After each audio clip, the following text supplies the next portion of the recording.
यार देख लो, ये है, दिस इज सूफी गाइडेंस। लोग बात करेंगे कि क्या चक्कर है, मैं यूके में बैठा हुआ, I live in Dubai as well, Azam Nadeem गवाह है, ठीक है ना। Do I need to do it? No, I don't need to do it, but I love doing it, क्योंकि this is changing life.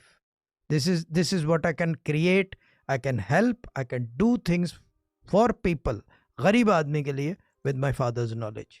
This is proof. जहाँ वाली बाजी के घर अनाज नहीं था, अब माशाल्लाह से प्लॉट के होल्डर हैं। जिस घर में, ठीक है अब जो भी है, लेकिन टिका तो दिया ना हमने, और टिकी रहेंगी, कोई छेड़ नहीं सकता। ये चक्कर है, ये इस इल्म की बदौलत है, ये कुरानिक नॉलेज है, और ये तकदीर बदलने वाला इल्म है। किस्मत तो आम आदमी बदल लेते हैं, ये तकदीर बदल देता है। अब इनके बच्चों की तकदीर भी बदली हो गई, ये भी। अगर ये हम नहीं होते तो ये कहाँ होती, सोचने वाली बात है। लेकिन हम हैं, हाँ जी, नहीं हो पाती मैं। हाँ, हम हैं तो कुछ है, बिल्कुल ये सही, चीज़ है ना। बिल्कुल